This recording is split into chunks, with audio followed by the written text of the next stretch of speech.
Office of the First Vice President. Katika vyombo vya kutoa maamuzi, kutunga sera, miongozo na mikakati inayopangwa na Tume ya Ukimwi Zanzibar, na fursa ya kipekee kwetu kwa kutumia fursa hii. Kwa hivyo, Deputy Chief of Mission, U.S. Embassy, Ms. Jessica Green, our PEPFAR coordinator, Dr. Garmai Michael, WHO Liaison Officer Zanzibar, and Ms. Haruka Mariama, Country Director for ICAP, who apparently now is a citizen of Zanzibar organizations. Most importantly, the people who are living with HIV, who are here with us, and their partners, friends, and supporters in the fight against HIV, media personnel, all invited guests. Ladies and gentlemen, thank you very much for inviting me to this event. It's funny how the world changes. When I was starting medical school, HIV was still a death sentence. And since then, everything has changed. I saw that over time, people were were taking 20 pills a day to treat their HIV. Now it's 1 pill once a day. And at the time, it was still unclear whether we could treat HIV effectively in wealthy, developed countries. It was even less clear that we could do that in developing countries, in resource-constrained areas. And it's really amazing how everything has changed. Now, the U.S. government has been part of that change, primarily through the funding provided by the United States President's Emergency Plan for AIDS Relief, or PEPFAR, which in partnering with over 50 countries, including the United Republic of Tanzania, has saved over 20 million lives. And that partnership specifically between Tanzania and the U.S. government, where the U.S. government has provided over $5.4 billion over the last 2 decades, and most recently, approximately $450 million in the previous year. That partnership has led to treatment of 1.5 million people living with HIV. These are 1.5 million people who would otherwise be dead without this treatment. And this is nothing short of miraculous, in my view. Well, how's that been done? Well, first, that partnership has enabled the provision of HIV prevention as well as treatment services.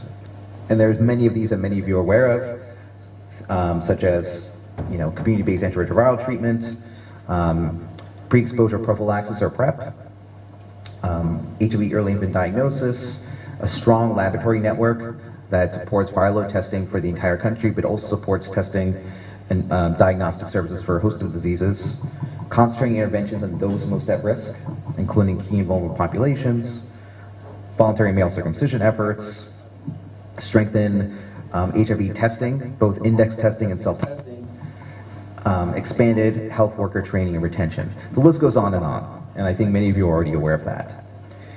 The other part of that partnership is data. So what I can tell you is that this is the second of its kind, this survey. The first survey, the THI said this survey done in 2016 changed everything. It changed everything because it showed us that despite our resources, our technical expertise, our good intentions, we were not reaching people with HIV. And the reason we were not reaching them was that we were working in the wrong places, in the wrong communities. We learned a lot. And that, combined with all the work that we've done collectively, is why there are 1.5 million people living with HIV on treatment in Tanzania, why Tanzania as a whole is close to controlling HIV, and Zanzibar in particular, I think, is on the verge of controlling the HIV epidemic. So that combination of data with technology, with effective treatment, does wonders. And that's really why we're doing this survey here. I'm convinced that Zanzibar could achieve epidemic control of its HIV epidemic in 2 to 3 years. We can't do that without this updated data. Because Zanzibar, as well as the mainland, has changed the epidemiology of HIV through its successful efforts in providing treatment, pre-exposure prophylaxis, and other HIV prevention and treatment interventions. So what we thought, what we knew, what we found from THIS in 2016 is no longer the case. And this is a good thing. This is a good thing because that means we've done such a great job together that we've changed everything, and we have to learn more. We have to understand where those missing pieces are, where the gaps are. And when we understand those gaps, we can now work together to achieve, I think, what our goal, which is to really achieve epidemic control in Zanzibar as well as the mainland. So this is crucial to our understanding. And along with that understanding is a continued partnership between the government of Tanzania as well as the government of the revolutionary government of Zanzibar. And we hope that the U.S. government, through PEPFAR, through all of its implementing agencies, will continue that partnership. PEPFAR is the largest single donor and accounts for nearly 75% of HIV's prevention and treatment financing in Tanzania. And this survey is imperative in making sure that every dollar is maximized to save the maximum number of people. So thank you very much again for the opportunity to speak to all of you today. And it's strange to be speaking in front of, I don't know what the word is for Swahili, but in my previous post in Nigeria, we called them our Oga, which is chief.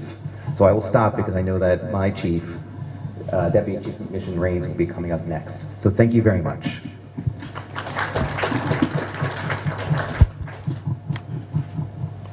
Utafiti.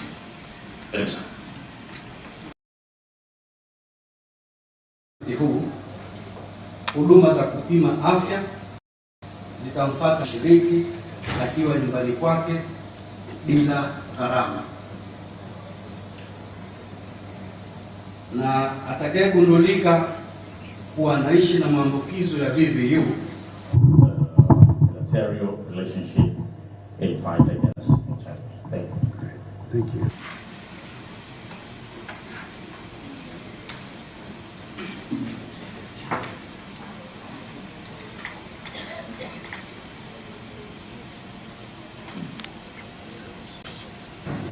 Honorable Sada MKUU Salum, Minister of State, Office of the President, Finance and Planning. Honorable Riziki Pembe Juma, Minister of Community Development, Gender, Elderly and Children. Dr. Mahesh, Jessica Green, PEPFAR Coordinator, Dr. Jermaine Undemichael, the WHO Liaison Officer, Zanzibar, Ms. Haruka Mariuma. Again, congratulations on your new citizenship. Who is the ICAP Country Director. Permanent Secretaries, Deputy Permanent Secretaries, Honorable Religious Leaders, thank you so much. All leaders of the Revolutionary Government of Zanzibar and the Government of Tanzania, ministries, departments and agencies, representatives of the various UN agencies and international organizations, people who are living with HIV who are with us today, stakeholders in the fight against HIV.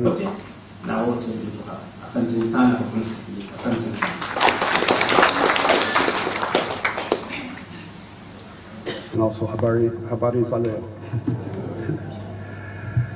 Implementing programs like this that help strengthen the health and well-being of Zanzibaris and Tanzanians throughout the country is a priority of the United States, and it was one of our top priorities in the country. The first case of HIV was detected way back in 1983. And in 1983, there was very little known about the disease, something that Dr. Mahesh was referring to. We didn't know much about its prevalence.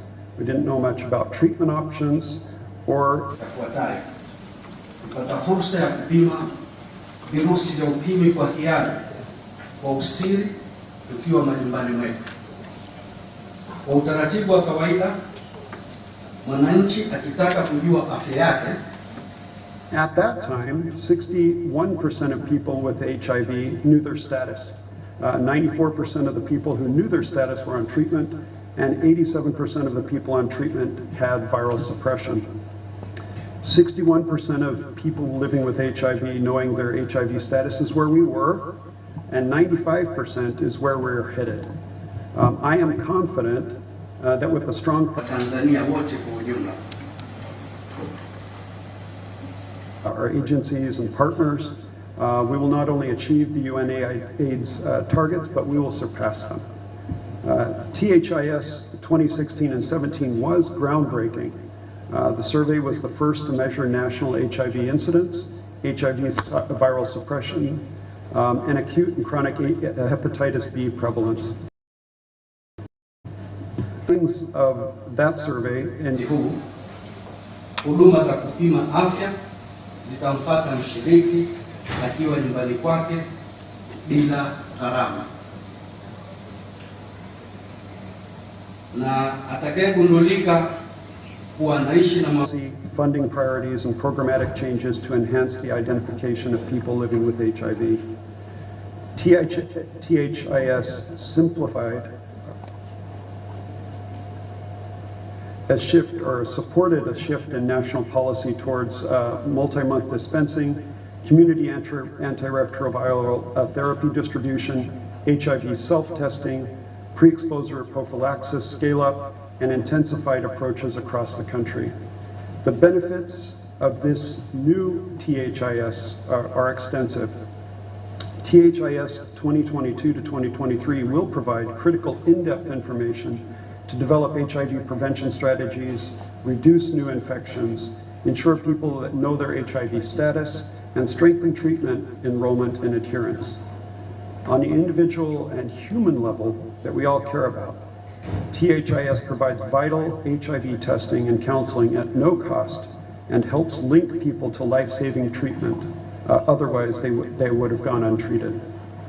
HIV prevalence in Zanzibar varies widely with notable differences across age, gender, geographic location, education, and socioeconomic status.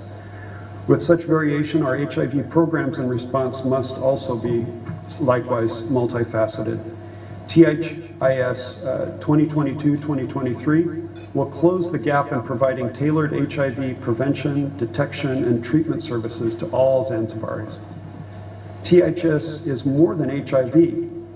It describes pivotal knowledge on communicable diseases like tuberculosis, hepatitis B and C, and sexually transmitted infections, non-communicable diseases including cervical cancer, behavioral components like alcohol abuse, mental health data, and empowers people to make more informed decisions about their health. THIS provides national support to strengthen data collection systems, enhance laboratory infrastructure, and expands workforce capacity. To maintain the gains Zanzibar has made in the last 5 years and to expand upon them into the future, it is vital for ongoing public engagement with THIS 2022 and 2023, especially for youth. Even though we cut the number of fatalities related to HIV in half during the past decade, Tanzania remains one of the top 5 countries with the most HIV cases, making the new THIS more important than ever. As the THIS 2016 and 2017 has transformed our understanding of the HIV epidemic in Zanzibar and has been instrumental in improving our HIV response, I'm confident that THIS 2022 and 2023 will further enhance our understanding of HIV epidemic and bring Zanzibar closer to achieving the 95-95-95 goals by 2025. On behalf of the United States government, I extend my sincere appreciation and gratitude for the many years of successful partnership with the government of Zanzibar. I look forward to strengthening our relationship and our collective efforts to build a sustainable and high-impact national HIV response program to improve the health of the Zanzibari people. HIV work requires joint efforts from all the stakeholders in this room and who are not in this room, at all levels, including the government and non-government, civil society organizations, communities, religious leaders, and the public. I applaud you and thank you all for being here today and for your efforts in demonstrating your commitment to alleviating the HIV burden. Time is of the essence as the new HIV infections occur every single day. We must all come together to ensure THIS's findings and programmatic impact reach the people who need it the most. Together we can and we will achieve epidemic control in Zanzibar and Tanzania. Asanteni sana.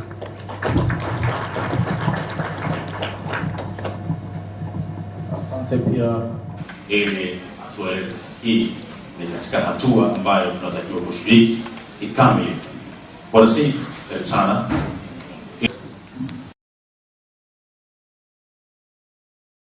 Hili sasa ninakaribisha mwenyekiti wa kamati ya kupambana dhidi ya baraza la wawakilishi ambaye ni waziri wa elimu wa Zanzibar, Mheshimiwa Shamata Shan Khamis. Mheshimiwa, karibu. Tusikie kutoka kwa kama nafasi mwenyekiti wa kamati. Karibu sana. Mheshimiwa Makamu wa Kwanza wa Rais, Mheshimiwa Othman Masoud Othman, katika vyombo vya kutoa maamuzi, kutunga sera, miongozo na mikakati. Mheshimiwa Mkuu wa Wilaya unamwakilisha Mheshimiwa Mkuu wa Mkoa wa Mjini Mari, Mheshimiwa mawaziri mliopo, Mheshimiwa wajumbe wa Baraza la Wawakilishi pamoja na wengine kutoka bungeni, Mheshimiwa viongozi mbalimbali, His Excellency Honorable Robert, Deputy Chief of Mission US Embassy, mkurugenzi wa CDC Tanzania, mratibu wa PEPFAR Tanzania, mwakilishi wa WHO Zanzibar, makatibu wakuu na manaibu wa katibu wakuu wote mliopo, viongozi mbalimbali wa taasisi mbalimbali za serikali za Jamhuri ya Muungano wa Tanzania na Serikali ya Mapinduzi ya Zanzibar, waheshimiwa viongozi wa dini mliopo, viongozi wa taasisi za kimataifa mliopo hapa, wananchi na wadau wote wenzangu wa ukimwi, wa kupambana na ukimwi, waandishi wa habari, wageni waalikwa, asalamu alaykum. Mheshimiwa Makamo, sisi kama umoja wa wakilishi tunaoshughulika na mapambano dhidi ya ukimwi wa Baraza la Wawakilishi, sisi leo tunayo furaha kubwa kwanza nasi katika kushiriki ama kushirikishwa katika huu. Huduma za kupima afya zitamfuata mshiriki akiwa nyumbani kwake. Viashiria vya ukimwi nchini Tanzania kufanyika hapa Zanzibar, na sisi umetupa fursa ya kuweza na sisi kushiriki katika shughuli hii muhimu ambayo ni mustakabali wa nchi na maisha ya watu. Mheshimiwa, sisi kama wajumbe wa Baraza la Wawakilishi kwa kupitia umoja wetu tumeongeza ufanisi wa mashirikiano na taasisi mbalimbali ambazo ni wadau. Kwa mfano PEPFAR tumeshaanza mazungumzo wa wilaya ya Magharibi kumwakilisha Mheshimiwa Mkuu wa Mkoa wa tumekuwa tukishirikiana, lakini vile vile tunatambua jitihada pia za UNAIDS na UNFPA na pia watendaji wako katika ofisi yako. Mheshimiwa, tumekuwa na ushirikiano wa karibu ili atueleze hii ni katika hatua ambayo tunatakiwa kushiriki kikamilifu. Endapo tukiunganisha utaalamu pamoja na political will, tunaona kwamba jambo hili litakuwa ni muhimu sana. Kwa hiyo uwepo wetu sisi tutaendelea kwamba kushirikiana na wenzetu katika kuhakikisha yale malengo ya dunia, lakini na malengo ya nchi yetu kwa usiri tukiwa majumbani mwetu. Kwa utaratibu wa kawaida, mwananchi akitaka kujua afya yake ambayo tunashirikiana naye katika kumsaidia na kumshauri, basi tunaendelea katika kuungana nao katika kuyatekeleza haya yote ambayo yamekusudiwa. Lakini Mheshimiwa, jambo na wote mlipo hapa, asante sana kwa kunisikiliza. Asante sana. Sasa hivi kwa Zanzibar tumepiga hatua, lakini licha ya upigaji wa hatua, tukiwa tunaendelea katika kufanya utafiti, sisi jitihada zetu ziendelee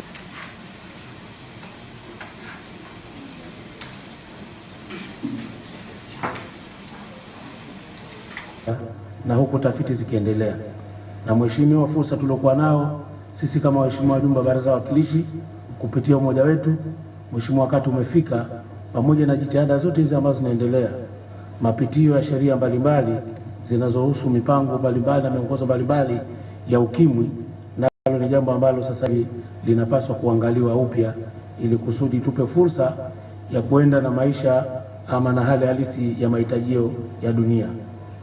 Baada ya maelezo hayo, Mheshimiwa Makamu, Mheshimiwa mgeni rasmi, na mimi nishukuru sana kupata fursa hii kwa niaba ya wenzangu, na nakuhakikishia kwamba tutaendelea kushirikiana na wenzetu hatua kwa hatua kwenye utafiti huu, lakini na mapambano yale ambayo yanaendelea, ambayo yanafanywa na taasisi mbalimbali zilizopo nchini. Mkuu wa wilaya ya Magharibi kumwakilisha Mheshimiwa mkuu wa mkoa pia kwa kutupatia fursa hii. Mheshimiwa, tunakushukuru sana, nawe pia asante sana.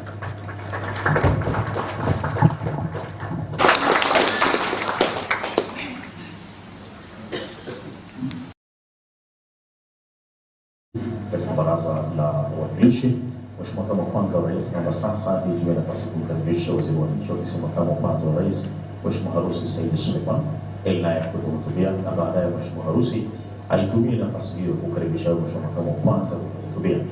Na Mheshimiwa Makamu wa Kwanza, wakati utakapokuwa unahutubia, tumezoea pale kabisa unatuambia kwamba na nimezindua rasmi. Leo neno lile Mheshimiwa, naomba kuwekea akiba kidogo, uje utuambie baada ya kuzindua huu huduma za kupima afya zitamfuata mshiriki. Kwa hiyo kule utatumalizia, lakini vile neno vile uje utuambie baada ya kukata utepe wa vifaa maalum hapa. Mheshimiwa Harusi, karibu ili tuhutubie na kukaribisha Makamu wa Kwanza wa Rais. Akiwa nyumbani kwake bila gharama.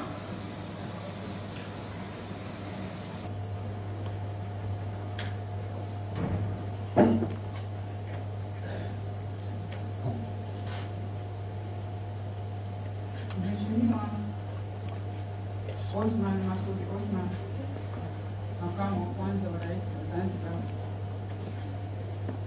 Mheshimiwa Mkuu wa Wilaya ya Magharibi Susan Unambi, ambaye umekuja kwa kumwakilisha Mheshimiwa Mkuu wa Mkoa wa Magharibi,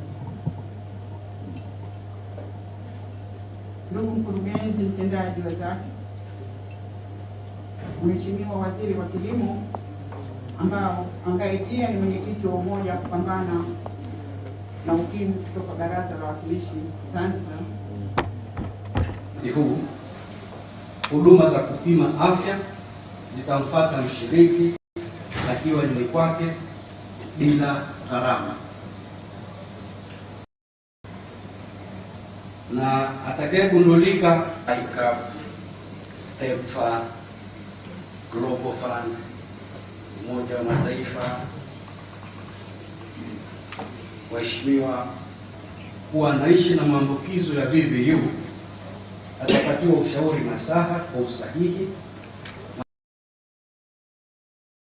ICAP Country Director, ndugu makatibu wakuu na manaibu makatibu wakuu wote mliopo mkiongozwa na kaimu katibu mkuu kutoka Ofisi ya Makamu wa Kwanza wa Rais, waheshimiwa viongozi wa dini mliopo, waheshimiwa viongozi wa taasisi za kitaifa mliopo hapa, waheshimiwa wajumbe wa Baraza la Wawakilishi na waheshimiwa wabunge mliopo,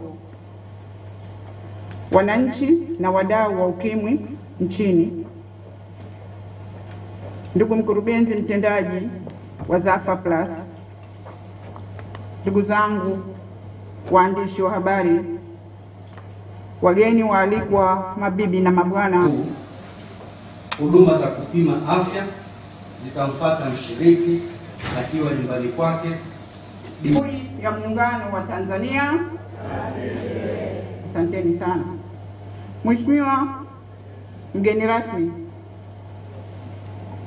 kusimama kwangu mimi hapa inaashiria kwamba ile kazi muhimu ambayo tulikuomba utufanyie ya uzinduzi wa utafiti wa viashiria na matokeo inayopangwa na Tume ya Ukimwi Zanzibar. Sasa naomba nianze kwa kumshukuru Mwenyezi Mungu mwingi wa rehema kwa kutupa afya na kutuwezesha kukutana siku hii leo hapa tukiwa na furaha, tabasamu na afya njema. Mheshimiwa mgeni rasmi, pia napenda nichukue fursa hii adhimu kukushukuru wewe binafsi kwa kuacha shughuli zako muhimu za leo na ni nyingi za kitaifa, lakini kuja kuungana nasi katika kutuzindulia utafiti huu muhimu kwa nchi yetu. Ni kweli kwamba utafiti huu una umuhimu sana katika mipango yetu ya kuendeleza mapambano dhidi ya maradhi ya ukimwi, hasa tukizingatia kwamba nchi yetu tumeungana na nchi nyingine ulimwenguni katika azma ya kuyafikia malengo ya mwaka 2025 yakiwemo yale ya kuzifikia 95, kupunguza unyanyapaa hadi kuwa chini ya 10%, lakini pia kufikia lengo la katika jumla ya mambo ambayo wanayafanya ili kuwasaidia ndugu zetu ambao wameathirika na janga hili. Lakini pia wamefanya kitu kizuri kwa kuunda klabu za watoto walioathirika, na klabu hizi huwa wanakaa na kukutana nazo na kutoa elimu kwa watoto hao. Kwa mujibu nilivyoyapata maelezo, maana maelezo hayo nimeyapata kupitia watoto wadogo ambao wameathirika na hususan ambao niko karibu nao, mfano kama majirani zangu, huwa nakaa nazungumza nao na wajaribu kuwapa elimu, lipi wafanye, lipi wasifanye, waendelee kutumia dawa. Basi huwa wananieleza kwamba Wizara ya Afya wanatuita kila baada ya miezi mitatu, na walinieleza kwamba huwa wanapata nafasi ya kula chakula pamoja na wafanyakazi wa viongozi wa taasisi za dini, wawakilishi wa taasisi za kijamii, wawakilishi. Nafurahisha zaidi, huwa wanapatiwa zawadi wakiondoka. Kwa hiyo nawapongeza sana Wizara ya Afya kwa jambo hili. Na waheshimiwa viongozi wa taasisi za kitaifa mlioko hapa, kamu wangu kuja kuonana nao na kuzungumza nao watoto wale, nahisi watajisikia vizuri zaidi. Mheshimiwa mgeni rasmi, leo ni siku muhimu na hadhara hii ina shauku kubwa ya kusikiliza nasaha zako. Hivyo kabla ya kukukaribisha ili uzungumze na hadhara hii, wa Tanzania, Jamhuri ya Muungano wa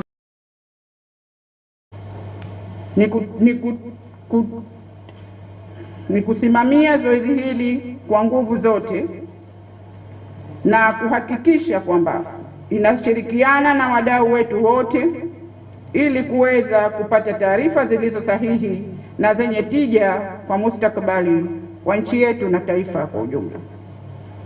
Mheshimiwa mgeni rasmi, makamu wa kwanza wa Rais Zanzibar,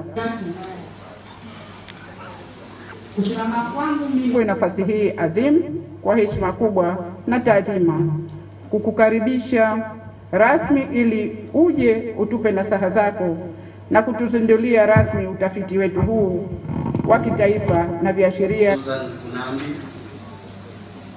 wa wilaya ya Magharibi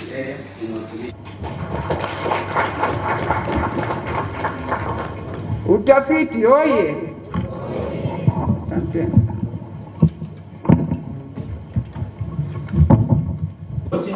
Na wote mlipo hapa, asante sana kwa kunisikiliza. Asante sana.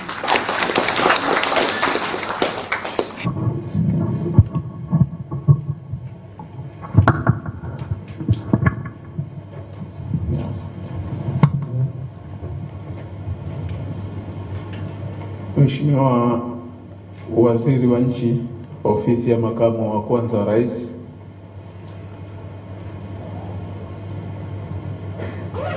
Mheshimiwa Waziri wa Kilimo ambaye leo hapa umeacha kilimo lakini umekuja kama mwenyekiti wa jumuiya ya wajumbe wa Baraza la Wawakilishi ambao wamo katika mapambano dhidi ya ukimwi, tuwapongeze kwa hilo kwa kweli.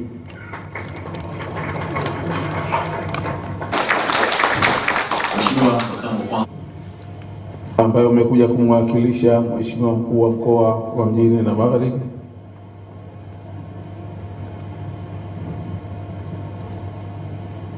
Bwana Robert Renz, Deputy Chief of Mission of the US Embassy, ndugu makatibu wakuu, ndugu manaibu katibu wakuu, ndugu waheshimiwa wabunge, wajumbe wa Bunge la Jamhuri ya Muungano mliopo, ndugu waheshimiwa wawakilishi, wajumbe wa Baraza la Wawakilishi mliopo, ndugu mwenyekiti wa bodi ya ofisi ya MTAKUWIMU mkuu, dada yangu Mheshimiwa Balozi Amina Salim Ali, mwenyekiti wa bodi ya tume ya Ukimwi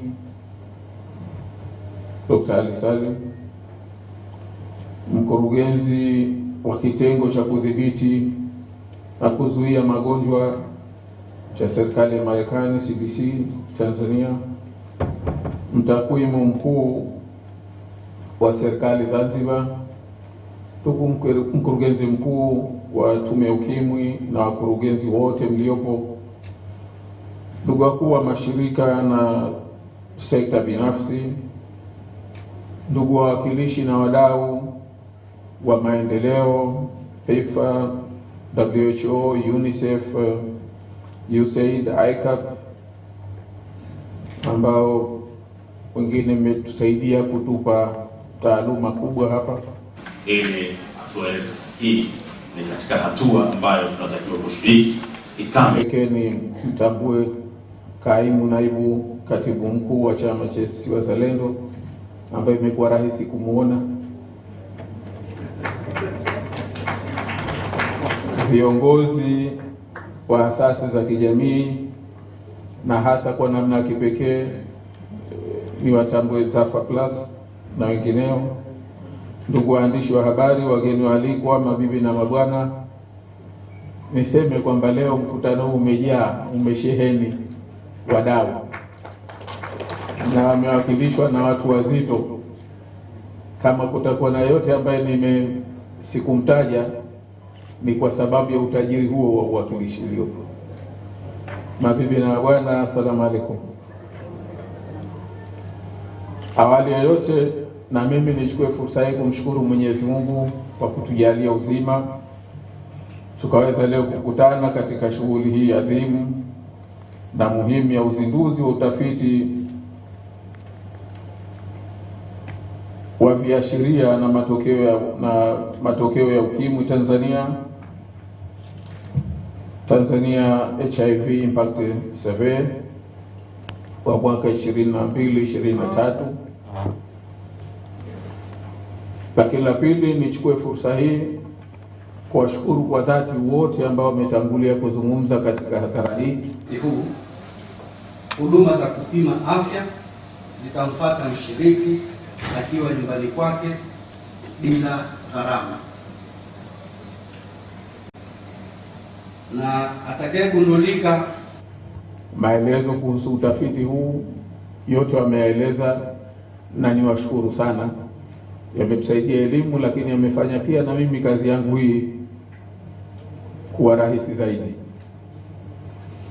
Aidha, kwa namna kipekee nitumie fursa hii kuzipongeza na kushukuru mashirikiano wa serikali zetu mbili, serikali ya Jamhuri ya Muungano wa Tanzania na serikali ya Mapinduzi Zanzibar, kwa kuona umuhimu wa kufanyika utafiti wa viashiria na matokeo ya ukimwi Tanzania ambao ni watano kufanyika nchini kwa lengo la kufuatilia mwenendo wa maradhi haya ya ukimwi.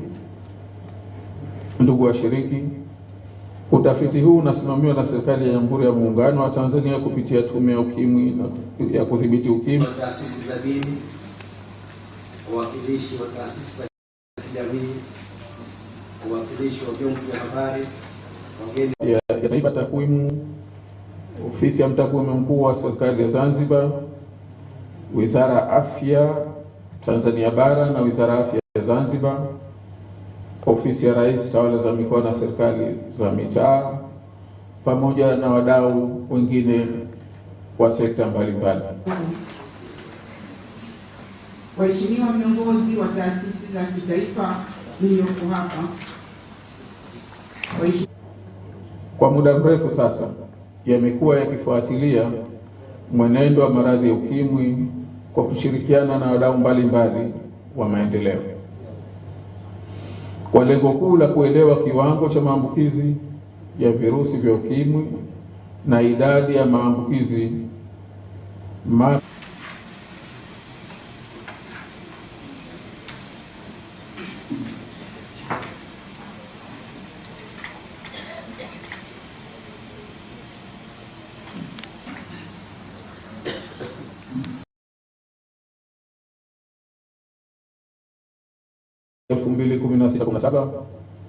ambayo matokeo yake yalionyesha kuwa hali ya maambukizo ya VVU kwa Zanzibar ilikuwa ni 0.4%. Taarifa za utafiti huo ziliashiria kwamba Zanzibar ilifanya vizuri katika kupambana na maradhi ya ukimwi na kufikia malengo ya nchi. Huu huduma za kupima afya zitamfuata mshiriki akiwa nyumbani kwake bila gharama. Tokea utafiti huo wa mwisho ulipofanyika, na hili ni muhimu kwa sababu hata mwenendo wa uingiaji, utokaji wa watu, mashirikiano ya watu, mienendo ya kiuchumi na rika pia nazo zimebadilika. Na wote mlipo hapa, asante sana. Hapa bwana alikuwa akipiga simu nyumbani, yuko bwana Sifu sana, ili uje utupe sasa faida na msaada ya ndani. Sasa haya ni mambo nayo pia yamechangiwa na teknolojia. Accessibility ya watu imekuwa kubwa zaidi, hasa kwa watoto wetu, vijana wetu wadogo. Kusema kweli sasa hawapati ICAP, EFA, Global Fund, Umoja wa Mataifa,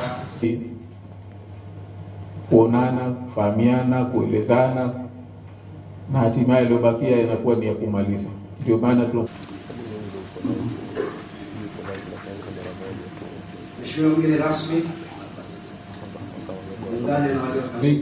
utafiti wa washirika wa viashiria vya matokeo Ukimwi Tanzania una umuhimu wa kipekee kwa taifa, kwani utawezesha serikali na wadau mbalimbali kupata picha halisi ya mwenendo wa maradhi haya na kuweka mikakati inayoendana na uhalisia. Tukumbuke kwamba katika kupambana na maradhi haya, moja, waheshimiwa viongozi wa taasisi, aina ya maambukizo tuliyokuwa nayo nchini kwetu, yani know epidemic. Kwa upande wetu Zanzibar, ili kupata picha halisi ya mwenendo wa maradhi haya, utafiti huu hauna budi kwenda sambamba wananchi na wadau wa ukimwi nchini, ambayo yamekuwa na kiwango kikubwa cha maambukizo. Kama tulivyoelezwa hapa kwamba matokeo, waheshimiwa viongozi wa taasisi za kitaifa mlioko hapa, prevalence iko karibu 5.45, ambayo ni kubwa sana. Kwa hivyo inaonyesha kwamba tuna tatizo, tuna haja kwa ajili ya uzinduzi wa utafiti wa viashiria na matokeo ya VVU Tanzania 2022-2023. Kwetu sisi Zafa Plus kushiriki katika hafla hii ni fursa adhimu kwa kuendelea kutusaidia kitaalamu na kifedha kuweza. Waheshimiwa viongozi, ndugu washiriki, kama wataalamu wetu walivyotueleza, utafiti huu utafanyika nchi nzima, Tanzania bara na Zanzibar, na utahusisha takriban kaya 20,000. Kwanza kumshukuru Mwenyezi Mungu mtukufu. Hii inamaanisha kwamba kaya zote nchini zina fursa sawa ya kuchagua. Serikali zetu zote mbili za Jamhuri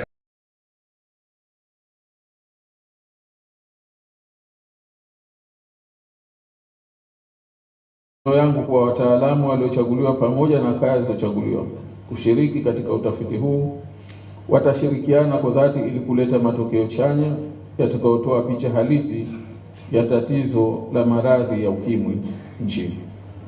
Na hapa labda nisisitize kidogo, kusimama kwangu mimi hapa ni inaashiria kwamba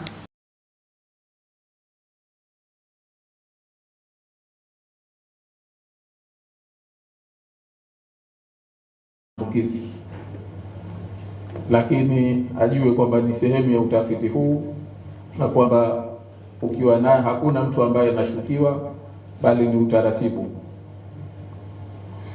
Pamoja na yote hayo, ni vyema kwa wananchi ambao kaya zao zimechaguliwa kushiriki katika utafiti huu wa mwaka 22-23 wa taasisi za dini, wawakilishi wa taasisi za kijamii, wawakilishi wa vyombo vya habari, wageni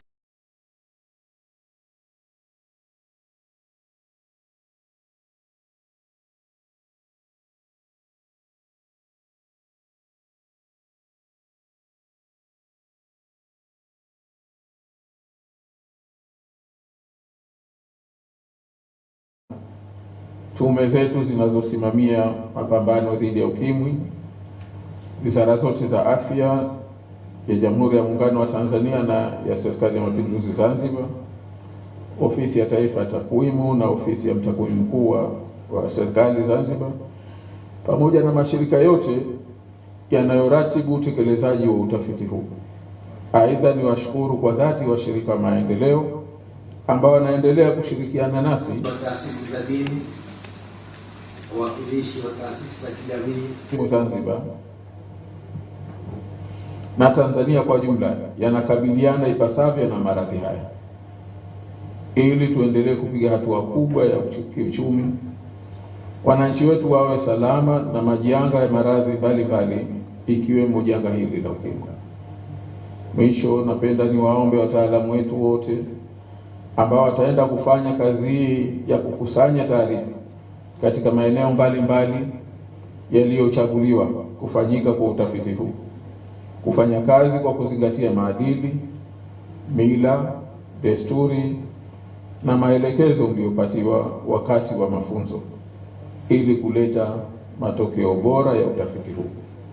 Nadhani pia kwa sababu zoezi hili linafanyika tu mara baada ya zoezi la sensa taifa, zile changamoto ambazo walikabiliana nazo watu wa sensa, naamini zitakuwa ni mafunzo makubwa kwa watu ambao watashiriki katika utafiti huu. Baada ya kusema hayo, ningesema kwa mazoea kwamba nazindua, lakini nimeambiwa kwamba uzinduzi utafanyika hapa bondeni. Kwa hivyo niwashukuru sana kwa kunisikiliza, na sasa tuko tayari kwa ajili ya uzinduzi wa utafiti huu wa utafiti wa matokeo ya ukimwi wa mwaka 2022-2023 ambao tutafanya hivi sasa hivi. Asante sana. Asante mheshimiwa. Kwa kwanza pamoja ndio hapa na namuomba Mr. Robert Wills, Deputy Chief of Mission US Embassy, pia yeye ashirikiane pamoja na makamu wa kwanza kwa ajili ya uzinduzi huu.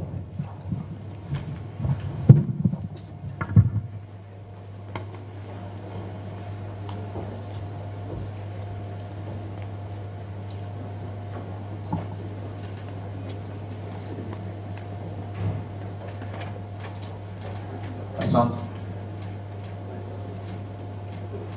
Wasaidizi naomba tusaidiane, tablet pamoja na document ikae chini. Mheshimiwa makamu wa kwanza pamoja na Mr. Robert Wills, mnyanyue hiyo nembo. Mnyanyue juu. Asante. Kwa wale ambao unaona hicho kishkwambi au tablet, maana yake ofisi mkuu wa serikali. Na hiyo document ambayo ipo hapo chini yake ndio mwongozo wa hao ambao watakaopewa kazi ya kukusanya hizo taarifa. Asante sana Mheshimiwa makamu wa kwanza na Mr. Robert Wills kwa uzinduzi huo. Mheshimiwa, sasa tutamkie lile neno sasa. Na baada ya yote haya, naomba nitamke rasmi kwamba utafiti huu matokeo ya maambukizi ya ukimwi mwaka 22-23 nimeuzindua rasmi. Asante sana. Mheshimiwa Makamu wa Kwanza wa Rais wa Zanzibar. Naomba sasa turejee pale kwa ajili ya utaratibu wa kupiga picha. Nadhani sasa tupo tayari kushirikiana kwa pamoja, na kama tulivyoelezwa, zoezi hili ni zoezi mtambuka, kila mmoja linamgusa kwa nafasi yake na kila mtu anatakiwa kushiriki. Mheshimiwa Makamu wa Kwanza, sasa naomba uniruhusu nitaje utaratibu wa kupiga picha na watakaohusika katika kupiga picha hizi. Picha yetu ya kwanza itakuwa ni meza kuu peke yake, ikifuatiwa na picha ya pili, meza kuu pamoja na viongozi waandamizi wa Serikali ya Mapinduzi ya Zanzibar na Serikali ya Jamhuri ya Muungano wa Tanzania. Picha itakayofuata ni meza kuu pamoja na development partners, USG, UN, WHO pamoja na mashirika mengine. Meza kuu pamoja na Zafa Plus pamoja na taasisi nyingine za kijamii. Vile vile meza kuu pamoja na kamati ya maandalizi, bila kusahau technical working group. Naomba wapige picha tuwe tayari kwa zoezi hilo. Naomba tujipange, tusaidiane kuondoa, tukamate chini meza hiyo. Chini kabisa kama.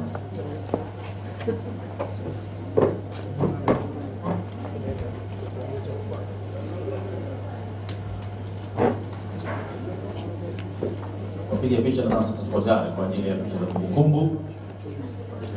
Picha ya kwanza ni meza kuu peke yake. Naomba tuwe tayari.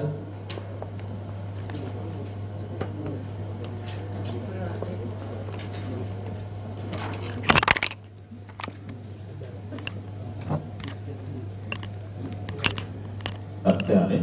Sawa. Naomba sasa viongozi waandamizi wa Serikali ya Mapinduzi ya Zanzibar pamoja na Serikali ya Jamhuri ya Muungano wa Tanzania.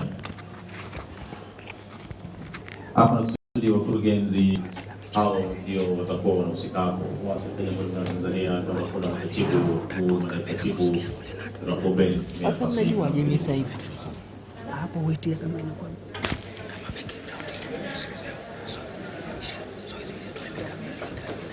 mimi nianze kuongea. Tukiingia huku tutoke kule kulia kwa kwenye rasmi. Utafunga manake hadi hapa tumefikia mwisho. Sasa utasimama wapi? Wewe sema kule. Okay. Piga picha, hiyo nembo itaonekana sawa sawa. Sawa. Wapenzi watazamaji wa OCGS Channel TV, tukio letu la uzinduzi wa matokeo, viashiria na matokeo ya ukimwi Tanzania kwa mwaka 2022 na 23 ndio limekamilika, ambapo mgeni rasmi makamu wa kwanza wa rais Mheshimiwa Osman Masudi Osman tayari ameshazindua utafiti huu ambao unaokwenda kuanza muda mfupi tu kutoka hivi sasa. Ni utafiti ambao unafanyika kila baada ya miaka 5, na lengo la utafiti huu ni kuona na kujua ni kwa namna gani wananchi na watu wote ambao wanapata tiba za maradhi ya ukimwi, lakini pia ongezeko au kupungua kwa maambukizi pamoja na matumizi ya zile dawa za kufubaza na mambo mengine mbalimbali ya kiafya yanayolingana na hayo. Kwa hiyo mpenzi mtazamaji, tuwashukuru sana kwa kujiunga nasi OCGS Channel. Endelea kupata matukio mbalimbali yanayoletwa kwenu na kituo chetu hichi kwa taarifa mbalimbali za kitakwimu na matukio mbalimbali ya sensa na tafiti. Usikose kutuangalia, usikose pia kushare na kulike kupitia OCGS Channel. Asante sana.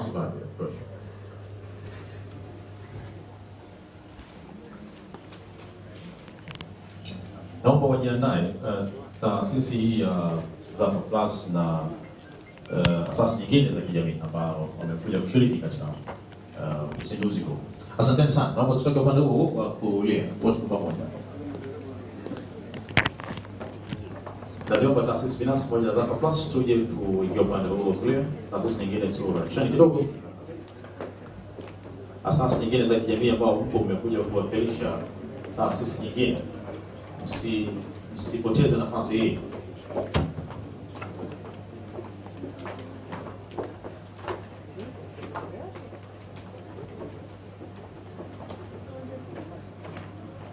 wanasubiri wanakuja.